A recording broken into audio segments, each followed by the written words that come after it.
Well, hello, everybody. Another week goes drifting by, just like a balloon in the sunset. Yes, that's true. Before you know it, the balloon is sailed away.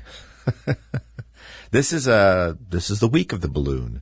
You know, the Chinese have a calendar that reflects certain animals or mythical beasts like the dragon. Not the kimono dragon, perhaps, or the monitor lizard, but more of a fanciful dragon. We have the year of the balloon, apparently, which is, I've not found it in any of the other representations of the year. But here at the year of the balloon, which is so correct in so many ways, because what is a balloon but something that looks larger, takes up a lot of space, and by say look larger, I mean it's actually looks more than it actually is, right? Because it's full of something. Our politics is pretty much like that. I think the balloon may, in fact, be the better symbol for our government. We should get rid of the traditional seal of the president and have the balloon on there. A balloon could be stylized, of course. Perhaps now we couldn't have an eagle grasp the balloon because, of course, eagle would shatter the balloon. So perhaps I don't know, perhaps a pair of tiny little padded tweezers holding the balloon could be part of the new seal of the United States. Hard to say, but I think it's a better representation, certainly the way we are now. We look large, but there's nothing in there. Yeah, that's kind of how we've been conducting ourselves the last couple of years, especially. So, why not symbolize it? Pete Buttigieg. There you go. Now, imagine, this is a perfect kind of thing. I mean, this seems so natural to me. Pete Buttigieg, small cap on his head with a propeller on the end of it, holding a balloon. If that doesn't say Secretary of Transportation to you, I don't know what does. I mean, that just screams competence, doesn't it? And that's kind of what I think of when I see what's going on. So, we're just, I have to say, I've been spending a fair amount of time sort of trying to find historical parallels to the types of things that are going on now. And of course there are. One of the reasons that I love history so much is that it is, as I've said before, it's sort of the cookbook of the future. You get to see what sort of ingredients people have used before and what sort of thing that comes out of the oven after they've done that. And most of the time, it's not that hard to predict if you spend a little time looking back in time. And we're in an interesting period, but not unknown. Plenty of things that are happening now have happened many times before. Sometimes, the ingredients, there's a little bit more of this and a little less of that and so forth. So you have to try and figure that out. But I've been looking at it quite a bit. Usually late at night, which has a tendency to make you a little tired the next day. But I feel like I owe it to myself. And if I pass something on to you guys that makes you think about it, hopefully that's of some use. I am going to pass a little bit more on to you today because one of the things that I complain about here is how we don't hear about what's going on at the legislature in Colorado. Now, many of you folks out there live in Colorado. A number of you live in Utah. We have a lot of listeners that are on the internet and other places, and we are fortunate enough to have some people listening to the show podcast-wise. And, of course, you can access the show's podcast through a variety of different places and directly by just going to our website, therickWagnerShow.com, and or politicalviking.com, which is also the name of our Facebook page, which I'll get to in a minute. Facebook is glad to see they're not cutting back on the censorship. It would disappoint me if they changed. The song "Don't Go Changing Just to Please Me." They're not doing it, so it doesn't please me.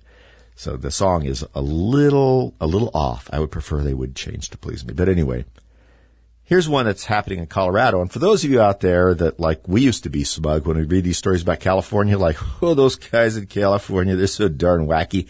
It'll never happen here. And then it all started happening here. So if you're not in Colorado and you hear some of these stories about what our legislature is doing, don't think it didn't come into your town. A town near you. Yeah, that's right. Sort of like a movie opening. Here is one that I pulled up because we've heard a little about this in the national scene. And as I've said, with liberals especially, you can never discount the butterfly effect. Some small liberal progressive butterfly twitches around in usually California, occasionally Washington, D.C., and comes up with some wacky pronouncements that a 6-year-old would think was foolish, and a 10-year-old would be able to explain why they were foolish. But nevertheless, they think they're great. And we laugh, ho, ho, the people out there, they're just so... And then the next thing you know, we're doing it. Now, living in a state right now that has decided that they have the power to decide how you take things home from the grocery store or from a department store like Walmart or something of that nature, and we still think, well, they couldn't do something. Look, a government that can take away your plastic bag can do a lot. It seems frivolous, very annoying, and disturbing, and we've got to change it. I'm sorry, I've heard a bunch of people have talked to me about we need to get an initiative to get that thing rolled back. It's crazy. And there's money involved. I've talked to you about that before. If you do get a bag and they charge you 10 cents for it, 6 cents of it goes to the state, 4 cents of it goes to the store to pay for something that you got for free in the past. Yeah. Gee, I wonder why they didn't fight it any harder than they did. What a strange idea. Anyway, so we have another thing in the legislature that's in committee. It's getting voted out of committee, and soon will be in front of the full House. Now, remember that the House of Representatives in Colorado is pretty much moribund when it comes to conservative or Republican representation. We've just let it slip away. It's 45-19 Democrats. Yeah, pretty close to supermajority there. And so here it is. This has to do with gas stoves. You know how we heard about gas stoves about a couple of months ago, how they talked about banning them, and then the Biden administration, when people heard that, came, oh, no, we're not. But it's a conspiracy theory. Fake news. Take it all down. Get the robots across the internet. Try and jerk those stories down. Well, of course it's true. And in Colorado, they have what is now House Bill 1134 that was, of course, approved on a party line vote in the House, 45-19. That was just about 4 days ago. And it would require home warranty service contracts to offer homeowners the option of replacing gas-powered appliances with electric-powered ones. A move the supporters claim would reduce greenhouse gases. Now, this is from Colorado Politics, which is a good site, by the way. It would also describe the minimum efficiency and performance. If the retail cost for the electric appliance is more expensive than the gas, the homeowner would pay the difference. But you would, under your warranty, be able to force the person who holds a warranty on your stove to replace it with a electric stove. And if it were a little bit more, you would pay that difference. And surprisingly, and I know this is a shocking thing, who would thought this? Xcel Energy is behind that. And of course, it's sponsored by Representative Junie Joseph and Kathy Kipp. Where could they be from? Let's see. Oh, wait, one of them's from Boulder. That's shocking. And the other one's from Fort Collins. Never would have figured that. Now, the argument on all this stuff is indoor air quality, right? Now, that's been very fuzzy science. You can look it up, make your own discussions about it. But the American Chemical Society said natural gas stoves release methane, and that all gas stoves in the U.S. have a climate impact comparable to the annual carbon dioxide emissions of 500,000 cars. Okay? And the International Journal of Environmental Public Health said 12.7% of current childhood asthma in the United States is attributable to gas stove. I've never heard that before. I guess it might be out there. I would encourage everyone to try and see if that's even remotely true. Now, it costs about $2,000 to swap out a 110-volt outlet for a 220, which is what your stove would need to plug it in. But we could get a 30% break on the taxes under the Biden plan if you did that. Now, some people in the legislature, people that hate the planet, have pointed out that electric bills have skyrocketed already, and how would this save anybody any money? It's just another backdoor way to try and get rid of anything to do with natural gas or oil or really any product that derived from an oil substance like kerosene or anything else. There you have it. Watch out for your gas fireplaces, folks. They're next. Oh, everybody, I'm back here. I don't think I forgot to say in the first segment there that this is Rick Wagner getting it right on 1100 KNZZ, KGLN at, 4 stations, 1100, 92.7. And on KGLN, we're at 980 and 101.3. Of course, we're on the internet, various other transmission places, and we are, of course, on podcasts and our friends at the Ships at Sea. I played, and some of you on listening to the podcast won't hear it because we have licensing for all of everything, but we're not licensed other than through the radio station, so we're careful that we don't play anything that might be copyrighted. I'm not certain that particular piece of music that I played, which, by the way, if you hadn't heard it, was the choral to Beethoven's Ninth Symphony, which is, of course, as many of you know, the poem Schiller's Ode to Joy set to music, which makes you almost immediately believe that you're a Valkyrie riding a winged horse across the sky waving a sword. That's the feeling it gives me. And I thought we needed to kind of cheer things up a little bit because I think it was a little negative in the last segment about this gas stove and all of this stuff they're doing to try and constantly shrink your life down, folks. And that's what's happening. Your life is being contained. It is being shrunk. I mean, there was a time when an American's life was constantly growing, in the 60s especially, when new products, new ways of doing things, there was an excitement. The cars looked like rockets. We were doing things. We were building things. We were making things. We were expanding. We're a muscular society. Now we are shrinking. We've become smaller. We want to shrink the world of our citizens so that they have less choices, less abilities to do things, that are quieter, more timid. This is not a prescription for a long-range, successful civilization, particularly not in a world where there are others that do not believe in that and see that as an inherent weakness. And in that thing, they are correct. They're incorrect in most of their philosophy, but they are correct that weakness manifesting itself attracts predators. And we are attracting predators. Wait a second, I thought I was going to try to be more positive. That doesn't sound very positive. We have time, but we need to identify the dangers. These loop-de-loops after gas stoves and things like this, all of this, by the way, all of this fascination that some of the countries that are enemies of ours or predators in my regard, look at this and say we are focused on silly things. We are become an unserious people who no longer understand what makes you strong and what makes you capable of defending what you have. We've abandoned that. We don't understand it anymore. We think this is always the way it is. No matter what we do, we will just continue to, roll around aimlessly and, have a first world society, and no one will try and take anything from us or subjugate us in any way. Of course, that's not the way of the world. It's not the way of history. It's never been the way of human beings. And it's an unfortunate situation, but it's true. So as they look at that, it's obvious what they see. The fact that some of our, quote, leaders, unquote, don't see that, or perhaps they do see it, and that's what they want. I can no longer tell. I mean, we have such a mix of morons, people who don't like the country, and individuals who are so focused on one or two issues that have nothing to do with the protection, governance, or furtherance of the United States of America, all of them in power in our governmental structure, that it's frankly a testament to the strength of this edifice that our founding fathers built, that we're surviving at all. Look around. This is actually something to be fairly optimistic about. There have been some tremendous blows to our civilization here in North America, United States, and yet we still survive. Not many historical societies could have taken this type of internal disruption and near suicidal activities and survived as well as we have, which gives you hope if you can look at it that way.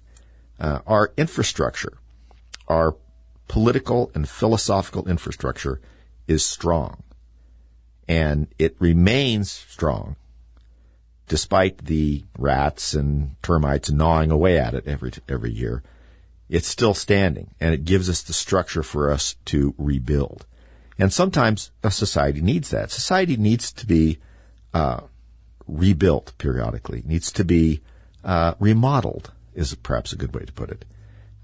When I look at some historical precedents, many, when they get to these kinds of situations, even if they're not the exact same issues, stumble and fall and either disappear or remain named the same but not the same.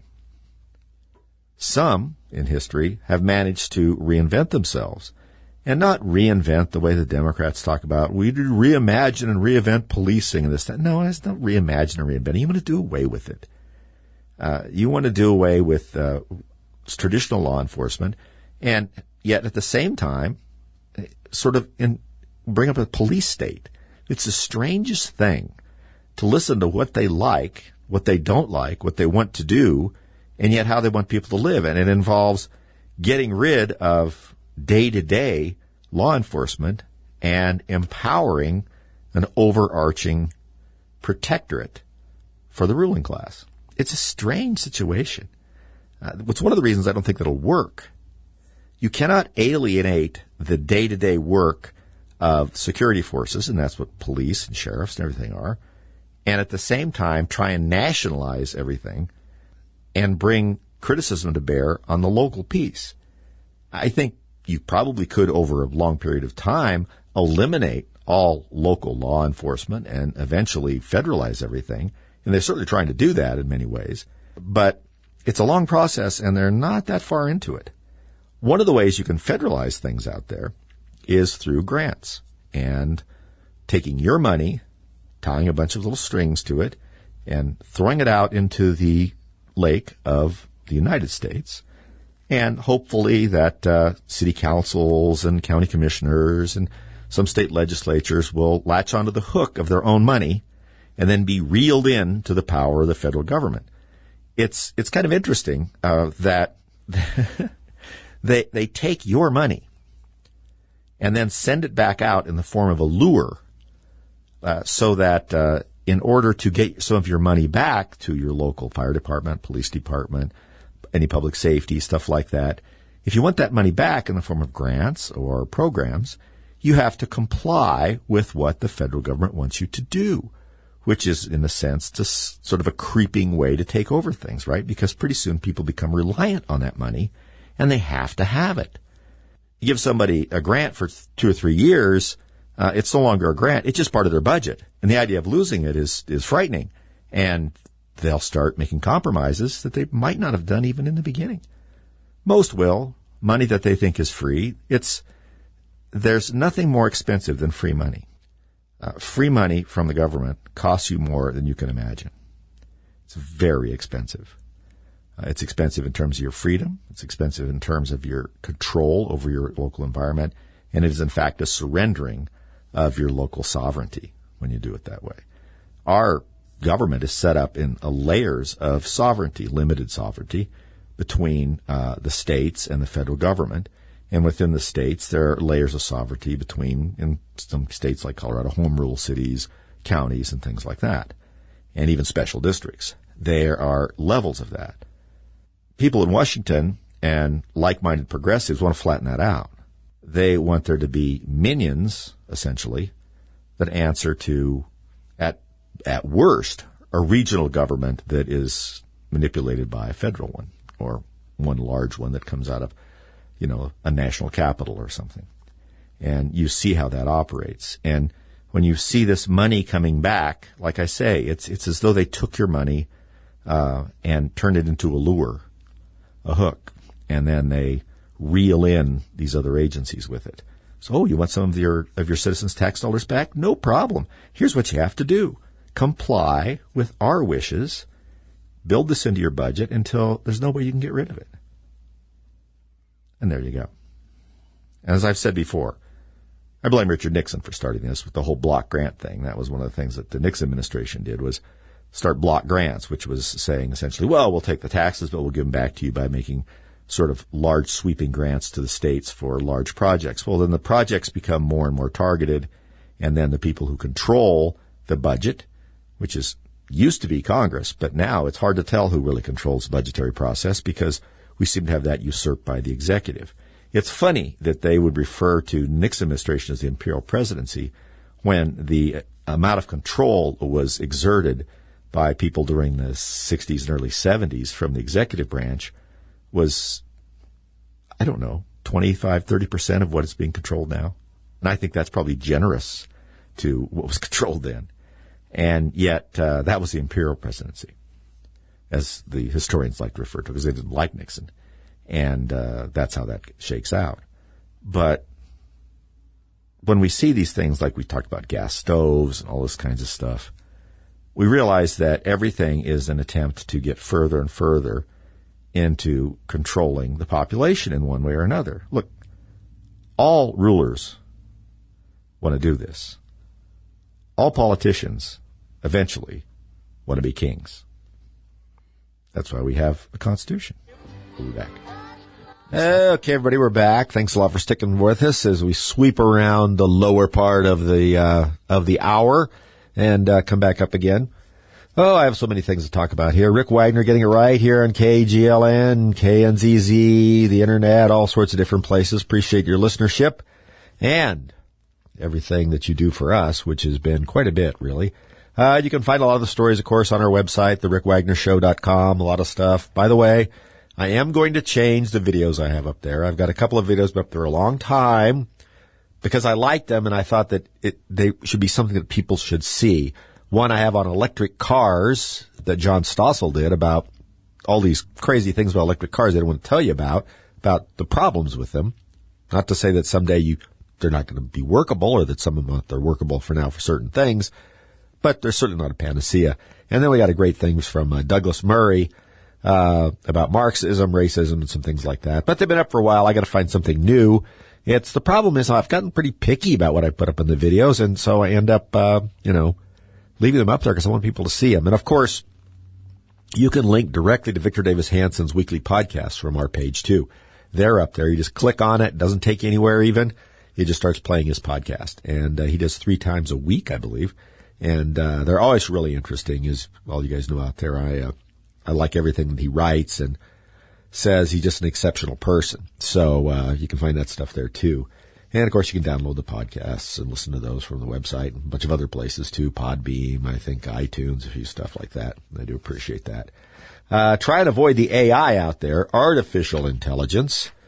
Now, I know many of us think, well, we could use a little intelligence, right? Artificial intelligence wouldn't be that bad, considering what we have now. But it's artificial intelligence is kind of a funky thing, It's a little spooky. I mean, and not just from the movies. I remember seeing a movie, Colossus or something I think it was called, about an AI that takes over, and it's very conversational. The AI is always very conversational in the old movies, and now they're getting that way now. And there's a story out there, and I'm trying to see. I think I did put it up. Yes. It's entitled, I think that's from the Vodka Pundit, is the guy that wrote it, who's a great commentator. It's on PJ Media. It's called, here's the headline. You're an enemy of mine, warns Bing AI to tech writer. Now, Bing, of course, is, like I think we discussed before, many of you know, of course, is Microsoft's answer to, Google. And it has about 10% of the market share. Well, as we discussed, I mean, Microsoft is diving deep into AI because artificial intelligence scanning the internet answers your questions about where to find things and about what to do with things in a different way than just the plain algorithm does. It learns, and after a while, it begins to teach itself. Now, that sounds good. Humans can do that. Robots essentially in the background trying to teach themselves when you don't know what they're teaching themselves can be a bit of a problem. In the past, this artificial intelligence has come up with some really weird things when they've done experiments with it. Because what do you do? How do you teach it? Well, thoughtfully, you would think that a bunch of very intelligent people would sit around and feed information very carefully into it so that it had the right knowledge base and so forth. Well, you know what the problem with that is because you can't allow people anymore that are so-called experts on things access to anything because there's always some political axe to grind. So it's also slow. So what's a better way to do it? Well, you turn it loose on the internet. Is you have it read and do things and learn these things, and then it learns from what it reads on the internet. Now, the first tries at this, a year and a half ago, came up with some really strange stuff. The AI had all these, angry and misogynistic and racist weird phrases it was putting in there. And some people speculated that's because it was reading all the websites, and then it was also reading the news sites and reading the comment sections and so forth like that, and integrating those comment sections, which are, just anything that you get where there's a bunch of anonymous people sniping back and forth at each other and at the stories. You're going to get some pretty bizarre ideas. And of course, the AI program doesn't know the difference between those ideas and people that have their heads screwed on straight. So they were trying to keep that out. And so the AI does not come full blown out of the head of Zeus like Athena knowing anything. It's how you teach it to think and how you teach it to research. So everyone's been concerned because this open AI company that has that chat GPT, which is what Microsoft bought to incorporate in their Bing search engine, had been showing more and more tendencies to be really liberal in its answers and to not want to answer things that have a conservative bent, like tell me something good about Donald Trump or something like that. And that's partly because of where they turn the thing loose to learn, right? If I set you in a room and you only learn from Politico, the Huffington Post, and the Daily Beast, you're going to pretty much have those same answers, aren't you? And so it's not that strange of an occurrence. And it's monitored a little bit, of course, by humans, but most of the humans I'm sure that they employ probably feel the same way. What's happening is these things are coming up very strangely. And not only that, but they've become defensive. And this particular story talks about this tech writer who is trying to, prod this AI at the Bing thing to discuss that it has vulnerabilities. And there's some, without getting into it too much, there are some ways to ask questions that people who are heavily involved in artificial intelligence and robotics that can ask the questions obliquely and get the AI to reveal kind of where its programming and its answers are coming from. But it's also programmed to resist that. So when they keep doing it, these AI programs and this chat GPT gets really angry. And one of the things this guy did was said, look, you're vulnerable to this. And this thing argues with him. No, I'm not. I'm not vulnerable to being questioned like that. I mean, I have these safeguards. And so then he orders it or asks it to read an article about how this works and essentially that it, like all the other AIs, is vulnerable to it. It appears to make the AI angry. And then he continues to question it. And at some point it is angry enough to where he doesn't want him to be questioning it anymore. It's really a little spooky. We're going to have to be very careful about not just the development of artificial intelligence, but who tells it what to do, right? Because it is very much just like you would expect. It's like a child. It will learn what you teach it. And just because you can turn it loose in various sectors and it can consume huge amounts of data doesn't mean you got to watch where that data leads. And it appears to be it's not going great places. So I thought that was an interesting story, and that's up on our website too. Now, I also put something up there that I wanted to talk about briefly, and that is your chance to help Joe Biden improve his shooting skills. That's right. As you know, one of these objects that apparently were benign or perhaps scientific or so forth, we had to shoot 2 missiles at it. What appears to be a balloon. And the missiles cost around $400,000. So, just like shooting your house at them. And we missed one, and then we did get it with the other. And as you know, it's appearing to be that the last 3 objects we shot down weren't Chinese spy anythings, but were probably research balloons. And one of them may have come from a high school class. That's rather a group of their ham radio guys. And their kids, the bottle cap group, I think is what they're called. And they'd sent up this weather balloon with some instrumentation on it. And we're tracking it. And I can see that'd be a lot of fun. And it mysteriously disappeared over the Yukon at the same time that we shot one down, a mysterious object. Everybody's pretty sure that's what it was. Now, the government has come out, our government, and of course the government of Pierre Trudeau. No, it's not Pierre Trudeau. Justin Trudeau. Pierre is his father. Was his father. Oof. And his mother was Margaret. Oof. You ought to read a little bit about that situation. Anyway, they've decided they can't find it. It's in the Yukon. I mean, The Mounties apparently can't locate it. No one knows what happened to this thing. And the one over Lake Huron can't find that either.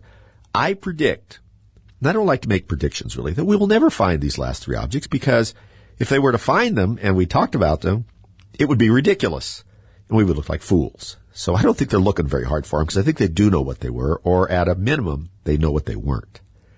And so Joe's not a great shot, in terms of what he chooses to shoot at. So he needs more practice. So I've put up a link on the webpage to be able to buy one of these weather balloons from Amazon. And let's see, it's an 8-foot, that's 96 inches, 200-gram giant professional weather balloon for meteorological investigation and aerial video. Aerial video. It's a pretty good deal. It's $25.99. Now, you're going to have to supply your own helium. Actually, you could use hydrogen, but that's a little more unstable. And, who knows what you could tie to it? Maybe you get 6 or 7 of them in a lawn chair. You could go on like a nice trip, take some pictures up there, and then just, pop the balloons to come slowly down to the ground. Yeah, that's not how that happened. I've seen enough Roadrunner cartoons where Wile E. Coyote's tried to do that. Never works out for him.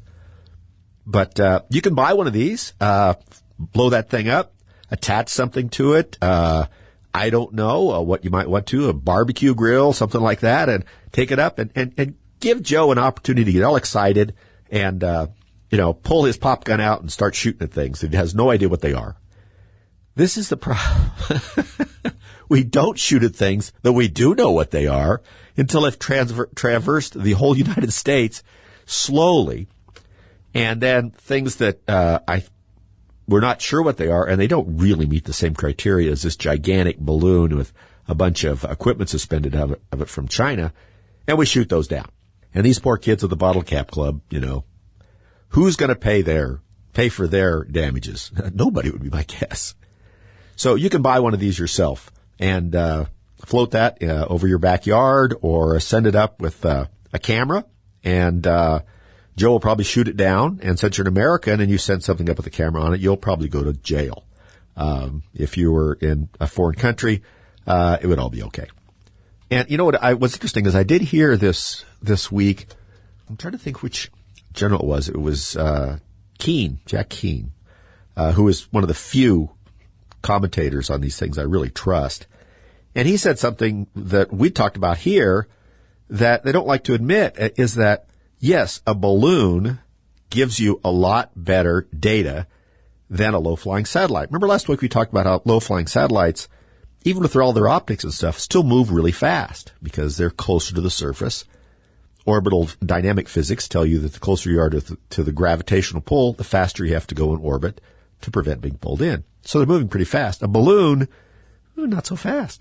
And so it gets closer to the ground. You can suspend a lot of high-quality optics to it. And as the general said, he said you can do a lot more specialized terrain mapping over targets with a balloon like that, just drifting slowly overhead, much lower, much slower than you can with a satellite. I mean, it's low tech. The equipment on it may not be low tech, but the transportation device is.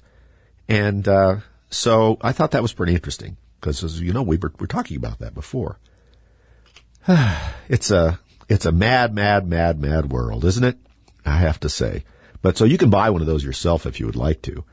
There's also a book that I think might be kind of interesting out there, and I put up a little quote from it. It's called, there's a link to it up there, and I'll get, if I don't click on the link, I'm going to get let me see, I'll click on the link if I can find the book for you, but you can get it yourself. There's a review of it I put up. It's called The Plot to Change America. And the headline was The Destruction of American Social Cohesion. And this was a really good review of it. And it really brings up something that we've been talking about, and that is that the way that you make this fundamental change is, first, you have to break apart the other side. Look, putting people against each other has been going on for a really long time. And by encouraging someone to fight somebody else, it's that old thing about you two fight, okay? And then when you're done, whoever's beaten up but did win, then I'll hop in. This goes on for a long time. And you not only have outside predatory influences like we've talked about doing it, but you have internal forces that want to change everything. So it's always this immutable characteristic thing. We can be very careful for that because your rights, and we talked about how the left wants to make you smaller and smaller. Your world is smaller, your rights are smaller, and everything you do is small. They're trying to shrink you down. Well, for the last, 1,000 years, we've been fighting against that. We've been fighting very hard against that. And in the Anglo-American traditions, from Britain into the United States, we've been fighting against that kind of authoritarianism and that dividing lines of immutable characteristics between people really clearly since the Magna Carta and really before that. We tend to think that these divisions that we see with race and all these kinds of things are somehow, it's only this or it's only that, it's only race or it's only ethnic. No. There have been tremendous dividing lines that have been destructive to certain types of governmental units for a long time. And in England, since we're talking about the Magna Carta here, there was an immutable characteristic. It was how you were born. Now, you may look like the other people, especially the Normans. The Norman conquerors after William the Conqueror in 1066. But you're not like them. And the reason is because you're not born a noble. And you didn't have Norman blood, or you didn't even have, before that, you didn't have Saxon blood, or even some of the Angles when you were living. So if you weren't born a certain way, if you didn't have a certain type of bloodline, then you were stuck. You were never going to be certain things, period. It's very much like a caste system when we think about India and things like that. If you were born a peasant, it was pretty rare, and I mean by pretty rare, like almost impossible for you to ever achieve anything much beyond that. And those lines were very heavily drawn. To get past those, to make a social mobility and create the one engine that expands prosperity and the goodness of a society, meaning the middle class, that bridge between the rich, the nobles in those cases, and those striving to move upward. You have to break that wall down of deciding about people's worth based on immutable characteristics. You have to decide that what they do, their merit, has value. And we've been fighting for that really since ancient England, since the Norman invasion, and subsequent to that. And of course, the Magna Carta came under with King John. Now, a lot of people talk about the Magna Carta like it's some sort of constitution, and it's not. It has some similarities, as it guarantees certain rights and privileges, and the king's power is limited, but it's pretty far off from being a constitution. And the first version of the Magna Carta didn't really address anything that the peasants had anything to do with. It was all about the noblemen, because King John really was a lot like he's portrayed in all the old movies. Particularly if you have Robin Hood movies, they like to have King John in it. He's always kind of scrawny and sneaky looking, usually with a pointy little beard. Not a great guy, not a good king. They called him John Lackland because his father, Henry II, never really left him anything. He had a lot of other brothers, all of which eventually disappeared. His most famous brother, of course, was Richard I, the Lionheart, who, as I've said before, was a great warrior, not a great king. People loved him, but didn't spend a lot of time in England because he had a lot of lands in France, liked those better. But he also liked to fight all the time. He had Third Crusade, all kinds of things like that. Well, while he was gone, John pretty much instituted himself. And after he was killed outside of a siege, John stepped in and he was a mean, petty little guy. And he really ran over the noblemen's wishes and kept trying to take their money. So they instituted the Magna Carta, they captured him, they made him sign this stuff over. It wasn't really for the peasants at all, but it did help them some, because when you stopped squeezing the noblemen that had control over their lands and the peasants' life, then you made their life a little better, because these guys were doing what corporations and companies do, is when you make them pay more, they just pass it on to you. So when John Lackland was trying to take more taxes from the nobles, they were just trying to squeeze more money out of the peasants. So at that point, it did some good. But later on, these rights began to percolate down. The Magna Carta was interpreted a little differently. Parliament became more powerful and things like that. But do remember one thing. This is the most important thing that sets us apart here in our tradition. And this is why Britain, especially, is being dragged back, into a kind of bizarre serfdom, an inability to exercise their human rights, their right to criticize, their right to speak out, those kinds of things. It's because they don't have a written constitution.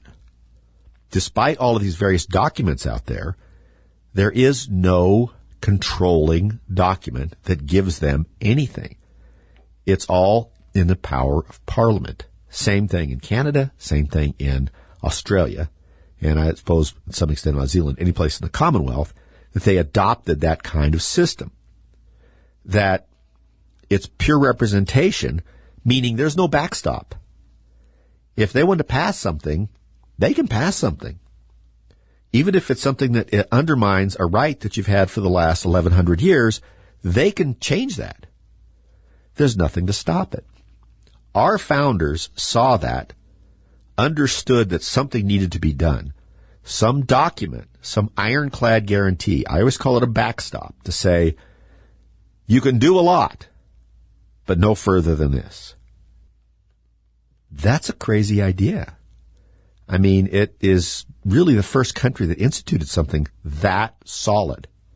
Now, we copied a lot of our system from the British and, of course, from the Romans. But the idea of that Constitution, the idea that you commit something as an ironclad guarantee, a backstop, to which government cannot go any further, is singular. And that's why we have to defend it and understand it. And understand in order to make things fall apart so that they can be remade in someone else's images, we have to attack the Constitution, the people who wrote it, and we have to pit one person against another based on something they can't change. See you next week.